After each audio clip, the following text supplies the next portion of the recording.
I'd like to talk in this concluding segment about Reagan the man and about Reagan's character. Debbie alluded in our segment together to Reagan's great speech when the Challenger shuttle blew up. I want you to get a feeling, a reminder of what that was like. Here's Reagan. Listen. The crew of the Space Shuttle Challenger honored us by the manner in which they lived their lives. We will never forget them, nor the last time we saw them, this morning, as they prepared for their journey and waved goodbye, and slipped the surly bonds of earth to touch the face of God. Thank you. Wow. He was a modest man in his own way, Reagan was. He would sometimes talk about the White House as the people's house. When he was first elected, somebody asked him, what's it like living in the White House? And he goes, well, I'm sort of back living above the store again. And in fact, here's Reagan thinking back to his old childhood when his father had a store and Reagan lived up above the store. Reagan dealt with even important people, foreign leaders, in a very informal way. I remember the Japanese Prime Minister Yasuhiro Nakasone met Reagan for the first time. And the Japanese, of course, very formal. He gives Reagan the strategic Japanese bow. He's referring to Reagan in ceremonial terms. And Reagan surprises him by saying to Nakasone, what does your wife call you at home? And Nakasone is a little taken aback, and he says, well, my wife calls me Yasu. And Reagan stretches his hand out, and he goes, well, Yasu, my name's Ron.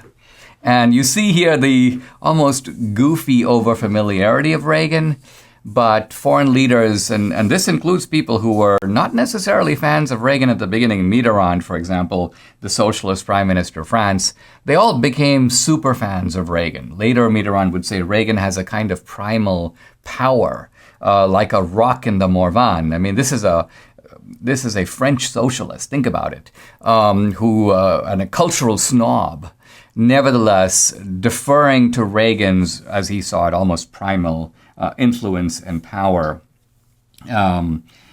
I remember a very powerful incident that I learned about from the White House Correspondence Director, whom I knew at the time. And she told me about a woman named Frances, who received a mailing from the Republican National Committee. And it's one of those fundraising mailings that essentially says that if you give a big amount of money, at that time it would have been $1,000, maybe $5,000, you were actually granted a visit to the White House. You could come and get a White House tour in sort of gratitude for your contribution. And this woman, Frances, had gotten this direct mail appeal in the mail, obviously hadn't read it very carefully. She saw it as a kind of invitation to come to the White House. And so even though she might have given $10 or nothing at all, she decides to come visit the White House. And so she shows up outside the White House. Of course, the place is all fenced up. She's talking to the guards at the gate, and she does not have authorization to come in. And she's very flustered. And the guards realize that this is a bit of a touchy situation. They don't know what to do, so they kind of call up to the White House itself, and Reagan says, let her in. Reagan happens to be kind of walking by, and he hears some sort of conversation going on. He realizes what's going on, and he says, well, bring her in. And so they let this woman, Frances, in, and she's getting her formal, it's done by a White House tour guide, walking her through the different rooms, the rooms of different colors, so to speak. And she's very, starstruck and looking around. And then what happens? Well, the doors of the Oval Office open, and out comes Reagan. And he walks up to her and he goes, Frances, if I had known you were coming, I would have come out to meet you myself. Now, can you imagine the impact on this woman of the President of the United States interrupting whatever he's doing, coming out to greet her personally? This was Reagan. This captures, in a sense, the spirit of Reagan. For me, I remember Reagan. I had worked in the White House in 1987, 1988.